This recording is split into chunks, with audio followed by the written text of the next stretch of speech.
Esta semana en Cuadriga, triunfo de Erdoğan. ¿Seguirá la autocracia? Un resultado inesperado en Turquía. La contundente victoria por mayoría absoluta del presidente Recep Tayyip Erdoğan le da la reelección directa. Así, el AKP, el Partido de la Justicia y el Desarrollo, gobernará en solitario. Erdoğan también podrá ampliar sus poderes. Las elecciones se desarrollaron en medio de un clima tenso y violento. Desde hace meses que el gobierno turco arremete duramente contra opositores y periodistas. Luego de abandonar el proceso de paz con los kurdos, una serie de atentados estremecieron al país. ¿Aprovechó Erdoğan el caos y miedo reinantes? ¿Desean los turcos realmente un gobierno tan autocrático? Cuadriga, la tertulia internacional desde Berlín. Con ustedes, Carolina Chimoy. Turquía, un país que por lo menos desde hace 33 años es una democracia sobre el papel. Críticos dicen que realmente solo sobre el papel.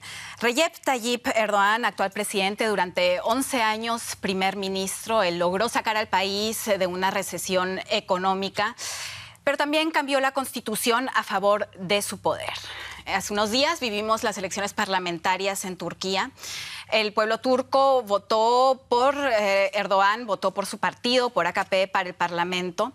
Votó también por un hombre, un líder que recorta los derechos de sus ciudadanos, por un líder que no da libertad de vida a la prensa. Votó Turquía realmente por un autócrata. Sobre esto quiero discutir hoy día. Empiezo a presentarles a mis invitados de hoy. Está con nosotros Antje Bauer. Ella estudia Ciencias Políticas y Ciencias Islámicas. Actualmente trabaja como reportera especializada en Oriente Medio, Turquía y Afganistán para diversos medios alemanes. Además es docente de la Academia Periodística de la Deutsche Welle Academia. Ella dice, sí, definitivamente es un espaldarazo para la autocracia. Con nosotros también Andreu Jerez, es periodista español que reside en Berlín. Su tesis de máster lleva el título El acceso de Turquía a la Unión Europea y la cuestión kurda. Andreu Jerez ha colaborado con medios españoles y trabaja también como editor de nuestros noticieros acá en la Deutsche Welle. Andreu dice, la mayoría absoluta obtenida por islamistas conservadores del AKP allana el camino para que el presidente Erdoğan siga con sus reformas de corte autocrático. Nuestra tercera invitada, Rosalía Sánchez, corresponsal en Berlín de la radio española COPE y del diario ABC. Tras formarse como periodista en la Universidad de Salamanca, trabajó para diversos medios en España y Colombia. Rosalía dice, sí le da más poder a la autocracia. Prueba de ello es que solo un día después de la victoria electoral ha comenzado la política dura con la prensa menos afín. Bueno, estas elecciones participaron entre 85% y 90% de las personas que pueden votar. El partido AKP llegó a tener casi el 50% de los votos. ¿Se esperaba este resultado, Antje? No, nadie lo esperaba. O sea, ni dentro de Turquía ni fuera. En los medios turcos ya ha empezado el debate sobre por qué se equivocaron tanto. Es que se pensaba que iban a repetirse los resultados de las últimas elecciones que tuvieron lugar en junio, donde el AKP había salido mucho con respecto a las elecciones anteriores. El AKP y Erdoğan parece querer dividir, polemizar el panorama político y también la sociedad en Turquía. Le ha declarado la guerra a los kurdos. Andreu, tú escribiste tu tesis precisamente sobre eso. ¿Tú crees que la política que lleva a cabo Erdoğan sea solamente una estrategia o que hay algo más detrás de todo esto? Bueno, no sé si es una estrategia o no lo es. El caso es que el panorama electoral ha dejado claro que el país está dividido. El AKP sí que ha recibido una mayoría absoluta, clara y evidente, pero no es menos cierto que los tres partidos que están en la oposición, socialdemócratas, ultranacionalistas y kurdos, también suman otros tantos votos. Con lo cual, lo que vemos después de las últimas elecciones legislativas en Turquía es que el país está evidentemente dividido. Evidentemente dividido, y tenemos también una oposición que evidentemente está asfixiada por Erdoğan, represión, falta de libertad de expresión. Rosalía, ¿tú crees que Turquía realmente quiere eso o por qué ha votado por el AKP? Yo creo que Turquía quiere un gobierno fuerte, quiere un gobierno que exprese, no está pensando en medidas concretas, pero sí quiere una imagen de fuerza, y está inmersa en un nuevo sentir, no tan nuevo, nacionalista, que estamos viendo, por otra parte, en países del alrededor también. No es un fenómeno aislado en Turquía. Y creo que han votado sorpresivamente tan a favor de Erdogan por el control, o al menos ese es uno de los factores importantes para explicar esa sorpresa, ¿no? Por el control que Erdogan viene ejerciendo sobre los medios de comunicación, incluso ya antes de las elecciones, ¿no? Hemos estado viendo grupos periodísticos intervenidos en los que han sido despedidos de una tacada más de 70 periodistas. Esto afecta naturalmente no solamente a ese grupo, sino todo al clima de libertad de prensa. Es decir, cuando los periodistas somos humanos y cuando vemos cortar la cabeza de un colega muy cerca de nosotros, eso tiene un efecto de autocensura, un efecto de prudencia sobre lo que se informa. Y yo creo que ese efecto ha beneficiado a Erdogan y era un efecto muy buscado, por otra parte. Sí, lo ha beneficiado, pero ¿es esto realmente solo una estrategia para ganar votos del AKP, Antje? ¿O hay una agenda política y fines políticos que busca Erdogan? Bueno, yo creo que Erdogan, eso ya lo dijiste, es un autócrata. La democracia para él es un medio para hacer las cosas y, de hecho, la situación en su país no es que él se atienda mucho a las leyes, o sea, cuando puede se las salta.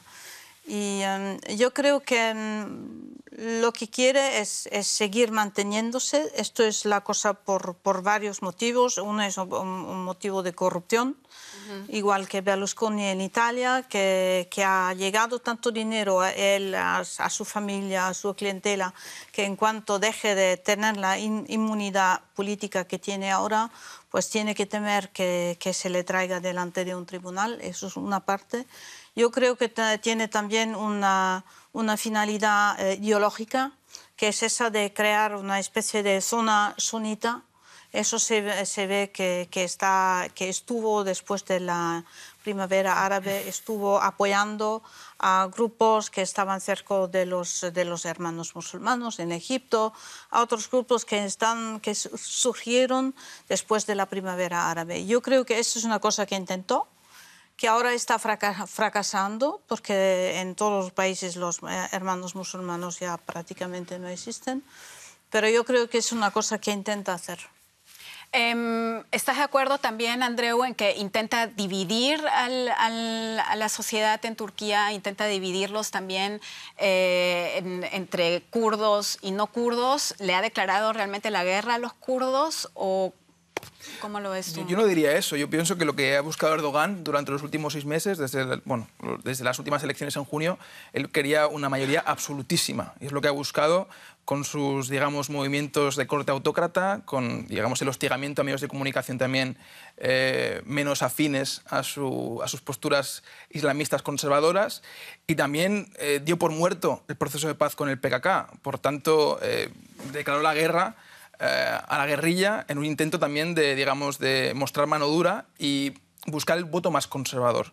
No tenemos que olvidar que los kurdos son sunís. La mayor parte de kurdos son sunís, como los turcos, y dentro del Kurdistán turco hay un voto conservador muy fuerte que el AKP busca también. Esto está claro. Si miramos los resultados en todo lo que es el Kurdistán turco, veremos que prácticamente todos los votos se los ha llevado HDP, el partido pro-kurdo, izquierdista, y el AKP, digamos, los islamistas conservadores. Entonces, eso es lo que yo creo que ha buscado. Y le ha funcionado la táctica, porque la realidad es que ha conseguido mayoría absoluta. Lamentablemente para él no lo ha conseguido tanto como quería, se ha quedado a unos cuantos escaños para poder, digamos, aprobar, digamos, declarar un referéndum o convocar un referéndum para poder hacer una nueva constitución y también, digamos, para poder aprobar las reformas constitucionales que quiere llevar a cabo en la sede parlamentaria. Por tanto, claro, yo creo que eso es un poco, ¿no? Lo que ha buscado es aprovechar un poco esa sensación de inseguridad, de inestabilidad que se ha vivido en Turquía durante los últimos meses para buscar ese voto más conservador que dice, bueno, vamos a apostar por lo que ya conocemos, estos últimos 11 años de gobierno de AKP o 12 años de gobierno de AKP, y no hagamos experimentos con otros partidos. Pero al parecer la Ronda está de acuerdo en que hay represión contra la prensa, en que es un autócrata. Si realmente es así, ¿por qué ha recibido tantos votos? Rosalía. Bueno, por el clima de opinión generado, ya digo, por eso, esa situación de los medios de comunicación, y porque realmente el pueblo turco desea una figura fuerte al frente del gobierno, y también porque Erdogan se está creando una especie de constelación internacional favorable afuera, y esto también se ve desde dentro. Es decir, probablemente lo que está haciendo Erdogan con la prensa que tanto estamos mencionando, y se puede hablar de otras tics autócratas que tienen otros sectores también, ¿no? Pero, por ejemplo, pues probablemente hubiese sido bastante más criticado entre la comunidad internacional si Erdogan en estos momentos no estuviese colaborando con bombardeos en Siria, ¿no? Al aceptar ese papel junto con Estados Unidos, la comunidad internacional, bueno, pues digamos que mantiene un margen y es más permisiva con asuntos que ocurren y que de otra forma serían muy criticados. Muy importante me parece también la coyuntura europea. Turquía, en cuestión de varios meses, se ha convertido en un socio importantísimo para Alemania y para la Unión Europea por el papel que va a jugar en la solución de la crisis de los refugiados. Exacto. En la medida en que los países europeos necesitan tanto a Erdogan, será muy difícil que critiquen abiertamente cualquier conducta excesivamente autoritaria que viole los derechos fundamentales como es la libertad de prensa. Mientras se necesite a Erdogan a este nivel, él va a tener manga ancha para actuar. Sobre ese punto vamos a llegar a hablar también del rol de Turquía, del rol de Erdogan en Europa, pero quedémonos todavía un poco en la situación en Turquía. Erdogan lo ven también como una señal de estabilidad. ¿Ha votado quizás Turquía, la mayoría turca, por estabilidad? ¿Y ven en él una estabilidad, Antia? Sí, bueno, yo estoy de acuerdo con lo que dijiste tú, y tú también lo mencionaste. Erdogan ha jugado muy fuerte porque en los últimos 6 meses han resumido las luchas entre el PKK, entre los guerrilleros del PKK kurdos y entre los soldados. Y se ha interrumpido el proceso de paz que había. Y ha habido una especie de política de tensión. Él ha fomentado esto. O sea, él ha empezado a hacer una represión muy fuerte en las zonas kurdas, lo que ha llevado a la gente a temer a que el terror iba a llegar a las grandes ciudades, que iba a llegar a oeste de la Turquía. Y entonces él, de un lado, sembró ese terror, y hay que decir que el PKK también hizo su parte, y de algún modo ha recoltado los frutos de esa siembra. O sea, de un lado lo creó y de otro lado le ha salido, porque la gente le ha creído, bueno, esos kurdos han vuelto otra vez a sembrar el terror, entonces nosotros hay que votar por él, que puede luchar en contra de ellos. Yo creo en esto, que aunque parezca un poco raro, pero yo creo que en el fondo el gobierno de Erdogan, y bueno, Erdogan es el presidente del Estado, pero en el fondo es él el líder de todo. Erdogan y también el PKK tienen el mismo fin, y que no quieren una solución del conflicto.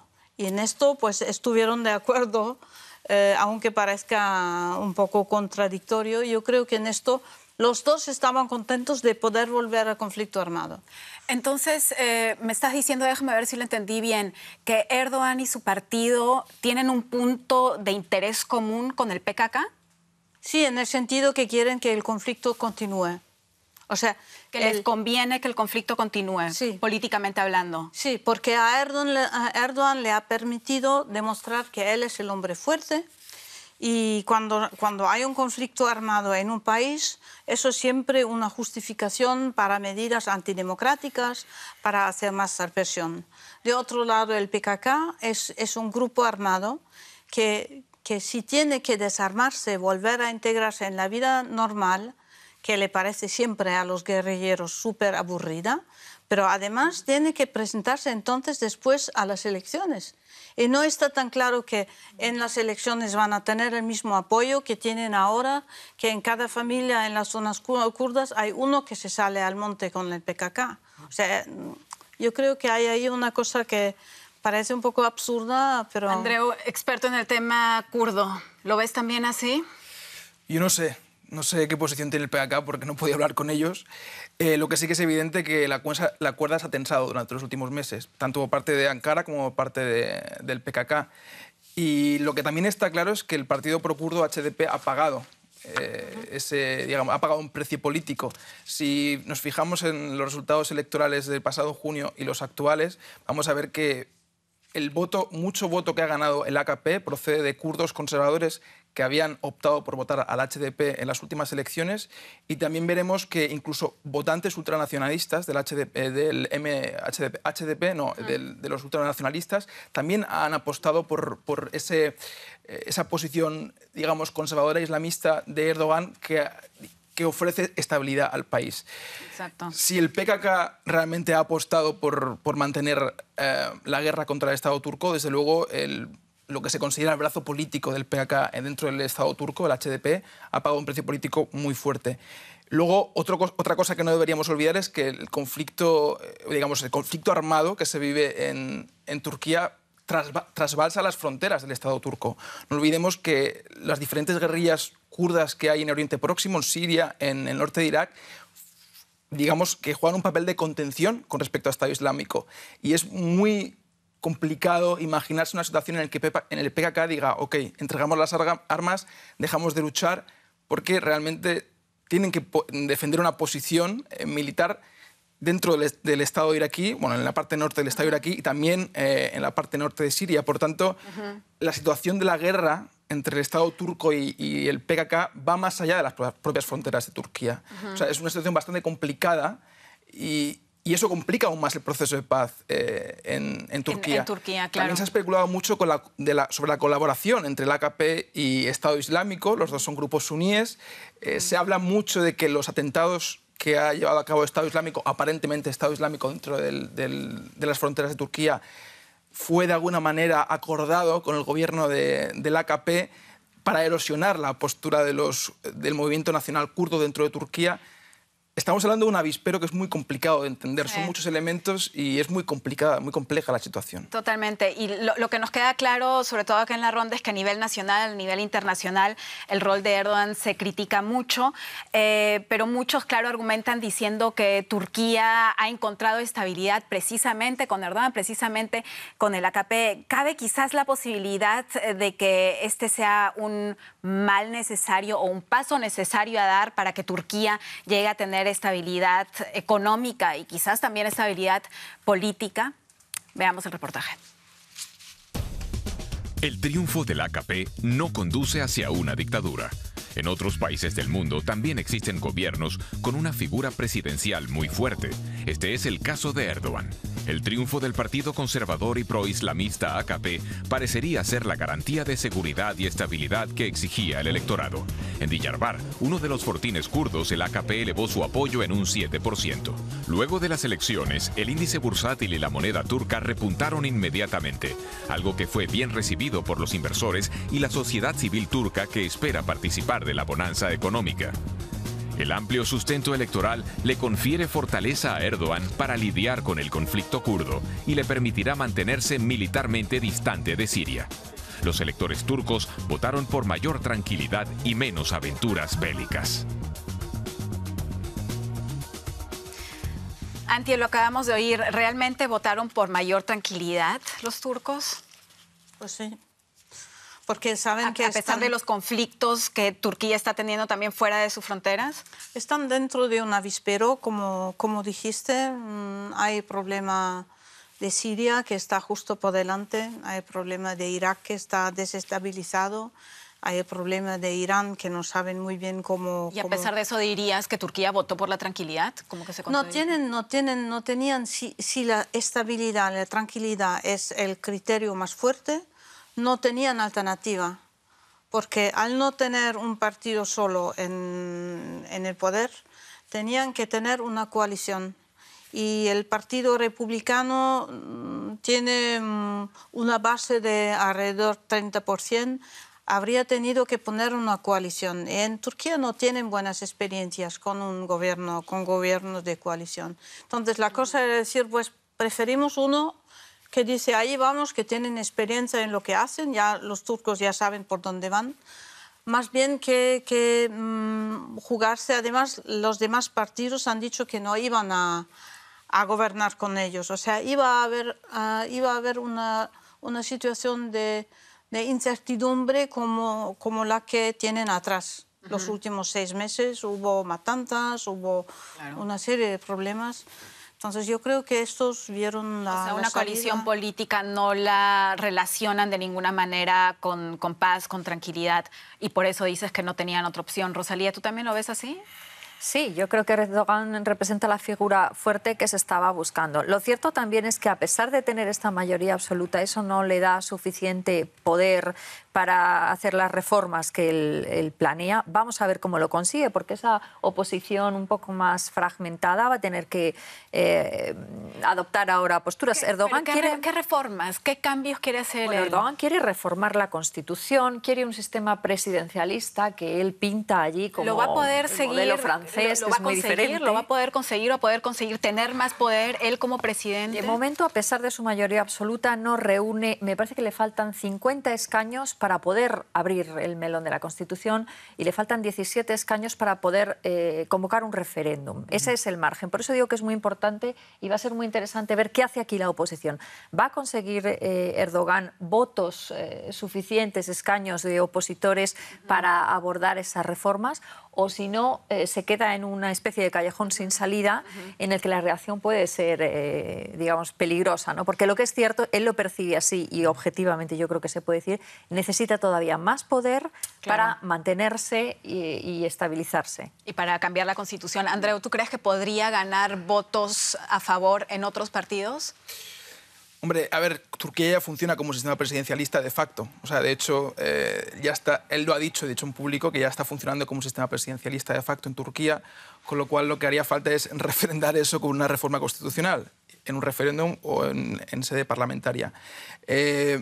Hablando con colegas corresponsales y periodistas turcos estos días, me decía que en el pasado ya ha habido casos de transfugismo, ya ha habido casos de, digamos, triquiñuelas políticas para encontrar el camino dentro de la legalidad turca que le permita hacer esa reforma. Yo realmente me cuesta pensar que los parlamentarios de HDP o los parlamentarios del kemalismo socialdemócrata estén dispuestos a sumarse a esa reforma constitucional.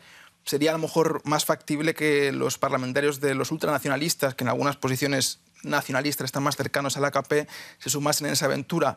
En todo caso, lo que está claro es que digamos, los tics autoritarios ya los ha mostrado durante los últimos meses y habrá que ver en qué manera consigue encontrar un camino dentro de la legalidad turca que le permita hacer lo que él quiere, que es convertirse en un presidente con funciones de gobierno. Un presidente con funciones de gobierno, como vemos también mucho en América Latina. También, ¿qué consecuencias tendría esto para el panorama político, para la sociedad en Turquía? Bueno, yo creo que de hecho no va a cambiar mucho, porque de hecho él es ya el hombre fuerte.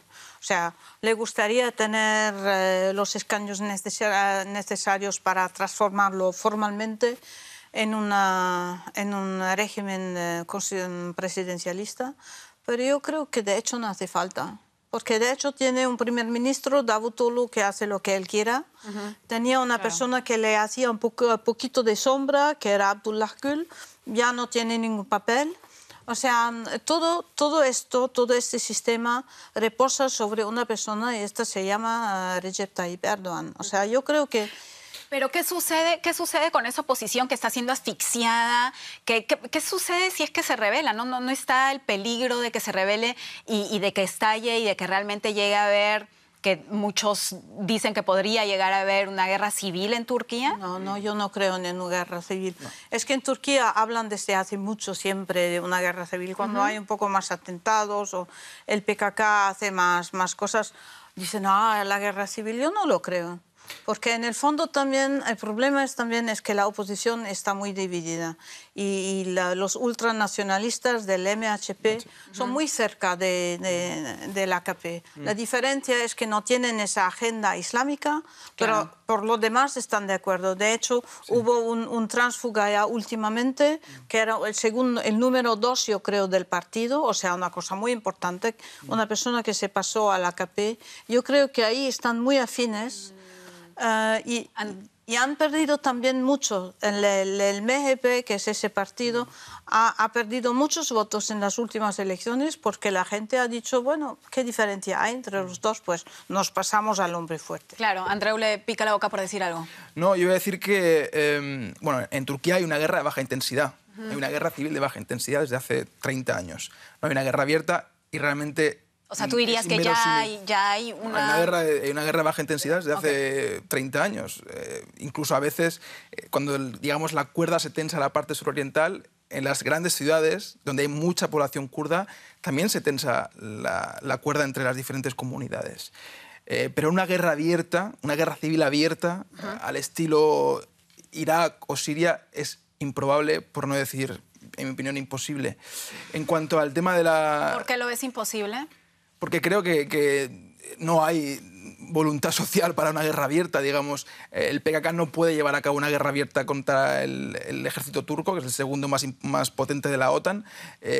Y no hay una igualdad de fuerzas para poder llevar a cabo. Lo que sí que se puede producir son un agravamiento de la guerra de guerrillas en las grandes ciudades. Leyendo estos últimos días informes de politólogos o analistas que han estado siguiendo el conflicto turco-kurdo en los últimos meses, sí que se ha visto que hay una serie de jóvenes cercanos a las estructuras del PKK en las ciudades que están mostrándose más activos a la hora de enfrentarse a las fuerzas de seguridad turcas. Entonces, sí que se puede dar un agravamiento del conflicto en las grandes ciudades, pero una guerra abierta al estilo sirio, no. O sea, se puede dar un agravamiento. ¿Tú dirías que no se va a calmar o también ves la posibilidad de que se calmen estos conflictos en Turquía? Hombre, dependerá de las dos partes. Yo creo que al AKP le interesa rebajar la tensión dentro del país, porque precisamente la población turca y kurda claro, le ha dado el mandato de traer estabilidad, la estabilidad que le ha faltado al país durante los últimos 6 meses. Está claro que le interesa, pero ¿realmente lo podría lograr el AKP, Rosalía? Vamos a ver, si pensamos lo que le conviene a Erdogan es que ese conflicto siga abierto, que sea un conflicto de baja intensidad, pero que se mantenga ahí todavía, porque ese es lo que le da justificación para llevar a cabo políticas. De todas formas, estamos hablando como si el principal enemigo de Erdogan sea el PKK. Es su enemigo naturalmente, pero por donde intuyo que Erdogan se siente hostigado no es por ahí, ni por la oposición, ni por la parte kurda, sino es desde las propias filas islámicas. Lo que le está urgiendo él a hacer más poder es por ejemplo, otro movimiento islamista que no es un movimiento político, Hizm, me corregiréis cómo se dice en turco, la comunidad, ¿no? Que es una especie de cofradía islámica confesional. ¿Por qué? ¿De qué manera este peligro para Erdogan? Pues porque no se puede decir que es una secta, pero sí es un movimiento que tiene colocados en puestos muy claves de las administraciones, no en el gobierno, pero sí en muchos puestos de importantes empresas, bancos, la administración pública, personas que pertenecen al movimiento, que no solamente cada mes dan una parte de su sueldo, digamos, de sus ingresos a la comunidad, sino que además se militan, digamos, para la comunidad. Y bueno, y su líder, Fethullah Gülen, que está en Estados Unidos exiliado desde hace ya mucho tiempo, ahora mismo es el enemigo declarado de Erdogan desde ese propio frente islamista. Pero entonces, ¿no? tú estás diciendo que es el enemigo, pero que al mismo tiempo es el apoyo. ¿De alguna forma? Fue el apoyo en el pasado.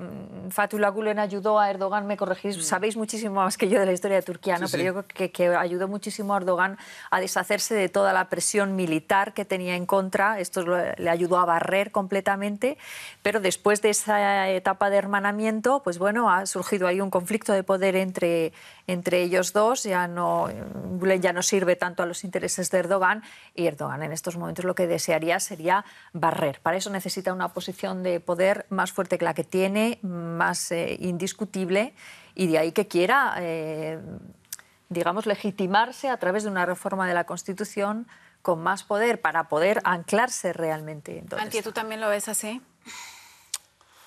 Es difícil saber cuánto de verdad ese movimiento de Fethullah Gülen de verdad esté en todas partes. Yo creo que Erdogan se ha vuelto paranoico y ve golpes en todas partes. O sea, primero se empezó a atacarse a los militares, que es verdad que tenían un papel demasiado fuerte en el Estado, tenían como una especie de segunda estructura.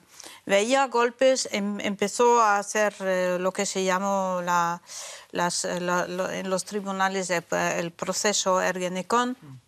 Hubo una serie de procesos de ese tipo donde veía siempre golpistas de todas partes. Ahora ha acabado o medio acabado esto.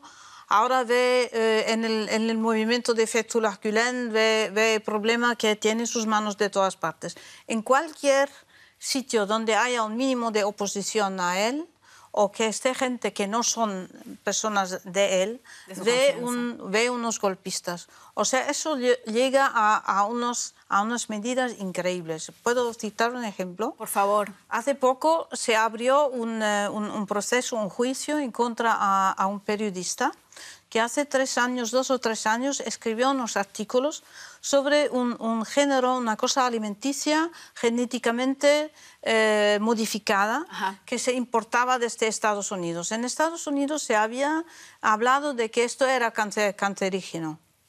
Entonces él criticaba el derecho de esa empresa de importar esto a Turquía porque decía que, bueno, con cosas que son potencialmente cancerígenas, pues no hay que hacerlo. De esto han construido que esto es criticar al gobierno. Criticar al gobierno quiere decir intentar desestabilizarlo. Y con eso le acusaron de un tentativo de golpe de Estado por haber intentado desestabilizar el gobierno. Eso es paranoia pura. Paranoia política pura. Pero las consecuencias para el periodista son reales. Sí, claro. Para el director de Nota, Sí. para los 70 periodistas. Bueno, y de hecho, justamente por ese tipo de razones, por ejemplos como el que acabas de citar, para los políticos en Alemania y en la Unión Europea, Erdogan y Turquía nunca ha sido el vecino favorito.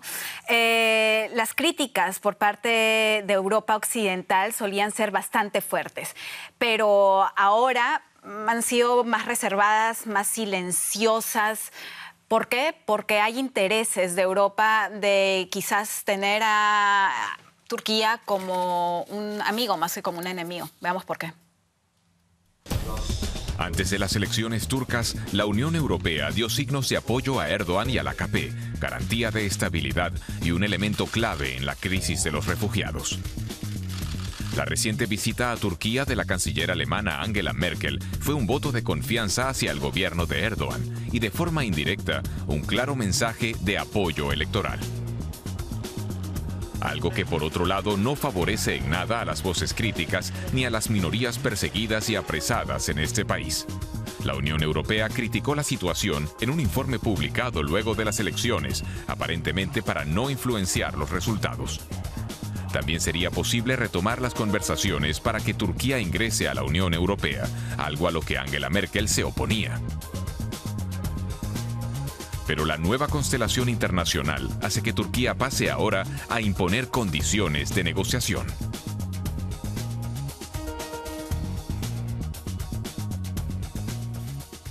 La pregunta es, ¿quién necesita más de quién? Vamos a ver, Rosalía, ¿necesita más Turquía de la Unión Europea o la Unión Europea de Turquía? ¿Quién tiene más interés? Supongo que todos necesitamos de todos, pues somos vecinos y eso pasa en las vecindades, pasa eso, ¿no? Que todos necesitamos de todos. Pero en este momento, y con los cambios que ha supuesto coyunturales la crisis de los refugiados, Exacto. Turquía se ha convertido en un socio imprescindible para Turquía, para la Unión Europea y muy especialmente para Alemania. Hay muchas esperanzas puestas en que Turquía sirva de gran bloque de contención a la llegada de los refugiados. Lo poco que se puede hacer como desincentivo en los países de origen es mínimo en comparación con el flujo humano que está llegando a Europa. Las posibilidades de repatriación una vez en el territorio Schengen también son limitadas, aunque los políticos europeos todavía no se atrevan a reconocerlo tal cual es. ¿Qué nos queda? Pues una franja ahí en medio que sirva para contener. Erdogan se ha prestado a esto. Erdogan ha enviado señales y ha tenido conversaciones con jefes de gobierno, con Angela Merkel, en las que se ha prestado a jugar este papel. y de esta forma se ha hecho imprescindible. Así es, pero ¿hasta qué punto, Antje, es legítima esta doble moral? O sea, antes de que Turquía sea un socio importante para Alemania en el tema de refugiados que acaba de mencionar Rosalía, se criticaba mucho más y ahora no. ¿Hasta qué punto eso es legítimo? ¿Hasta qué punto le da un cierto sabor amargo quizás a Alemania en la política internacional? Le da un sabor amargo, desde luego, y a mí no me gustó nada que nuestra canciller Angela Merkel se fuera a Turquía unos días antes de las elecciones ahí, porque esas son cosas que siempre en política interior se usa, se publica en los medios y yo tampoco veo así tan... se habla siempre del papel enorme que tiene Turquía con respecto a los refugiados. Yo no he entendido todavía muy bien en qué consiste ese papel, porque Turquía ha acogido a más de 2 millones de refugiados, 2.300.000 yo creo, pero la mayoría de ellos no viven en campos, viven en sitios, se han buscado un hueco, están intentando trabajar, hacen un poco de mercado, o sea, viven en situaciones muy malas, pero tienen el apoyo de la gente, o sea, el apoyo de la gente que les da un poco de comer, que les da un cuarto, cosas así. O sea, el Estado, la mayoría de los refugiados no son apoyados por el Estado. Entonces, yo no entiendo muy bien de qué se trata. O sea, yo veo el papel de Turquía más bien en frenar el ingreso o el paso de gente que luego se va a sumar al Estado Islámico, que sigan viniendo a Turquía cuando están heridos para que les traten en los hospitales que hicieron hasta ahora, cosas así. Ahí veo el papel de Turquía, o para permitir ahora a los americanos a usar las bases militares para sus vuelos hacia Siria. Pero con respecto a los refugiados, no he entendido bien de lo que se trata. Además, Turquía quiere aprovechar esta situación, este papel que está jugando importante para Europa, para volver a negociar, Andreus, entrada a la Unión Europea, algo sobre lo que tú escribiste tu tesina también. Turquía, el eterno candidato para entrar a la Unión Europea, me dijiste hace un rato antes de empezar el programa. ¿Se podría resolver ahora ese problema estando Turquía en esta posición y en este rol clave para Alemania y Bien, para la Unión Desde el Europea? inicio de las conversaciones para que Turquía entrase a la Unión Europea en 2005, la sensación que hay por ambas partes es que no hay credibilidad de que Turquía vaya a formar parte algún día de la Unión. Esa falta de credibilidad está tanto en la Comisión Europea como en Ankara. Y concretamente en Berlín yo creo que también, porque los demócratas cristianos y los socialcristianos siempre han dicho que no ven a una Turquía de clara tradición islamista dentro de la Unión Europea y consideran que es una unión cristiana, ¿no? Pero ahora es Merkel, precisamente, del Partido Cristiano Demócrata, que va a Turquía a visitar a Erdogan antes de las elecciones. Eso como un espaldarazo a las negociaciones, sino más un espaldarazo a Erdogan para que fuese reelegido como, bueno, su partido, para que Pero Merkel tampoco no ha dicho que no van a haber negociaciones sobre la posible entrada de Turquía a la Unión Europea. No se dice, pero si lees los informes de avances de Turquía como candidato a entrar a la Unión Europea, te das cuenta que la Comisión y el Consejo Europeo es muy tibio con respecto a según qué críticas a Turquía, y que también la percepción por parte de Turquía de realmente la posibilidad de que algún día forme parte de la Unión cada vez baja más. Con lo cual, la conclusión a la que llegas es: los dos han dado por, digamos, solventadas las conversaciones y se mantienen un poco para encontrar otro encaje de Turquía o otra relación. Se ha hablado de relación especial en Alemania, entre Turquía y la Unión Europea. Y otra cosa que no deberíamos olvidar es que la Comisión Europea generalmente publica en octubre el informe sobre el proceso de avances de candidatos, candidatos para entrar a la Unión Europea, y este año no lo ha publicado antes de las elecciones. Lo que ha sido interpretado claramente como echar el freno a las críticas que la Comisión haga al Estado turco, que por lo visto son bastantes, aunque todavía no ha salido. Se filtró en algunos medios de comunicación, en algunas agencias. Al final la conclusión a la que llegas como observador es que no hay credibilidad ni por ninguna de las dos partes de que Turquía algún día llegue a ser un miembro del pleno derecho de la Unión.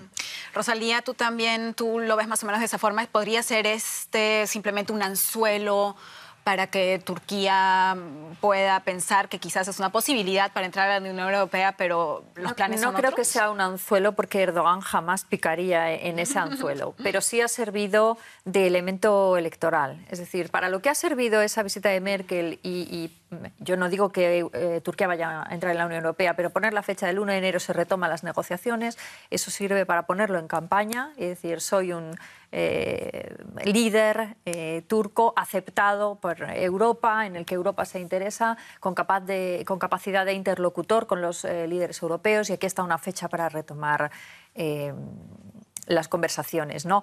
Lamentablemente en una campaña electoral no hace falta mucho más que eso para mostrar la tarjeta europea, ¿no? La carta europea la tiene Erdogan y la ha jugado en la campaña. Pero estamos hablando además de una Merkel que va a visitar a Erdogan, que de alguna manera lo apoya antes de las elecciones, pero no olvidemos que estamos hablando también de que no solo lo está apoyando a él como persona, a su partido, a su campaña política, sino a todo lo que hay detrás también. La falta de libertad de prensa, la falta de respeto a los derechos humanos. ¿Debería actuar Angela Merkel de otra manera?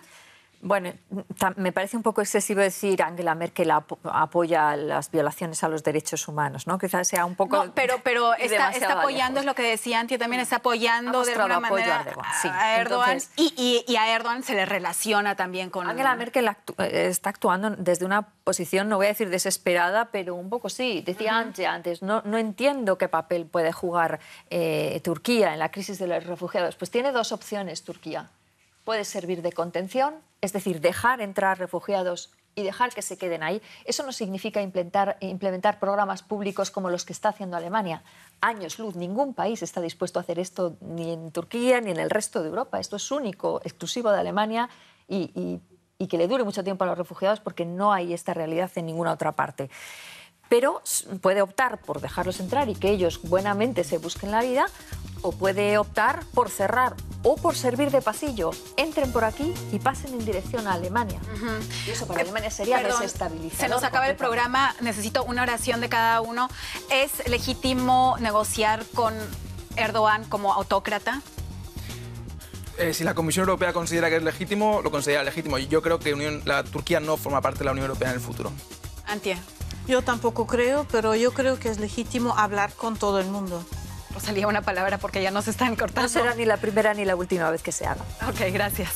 Gracias.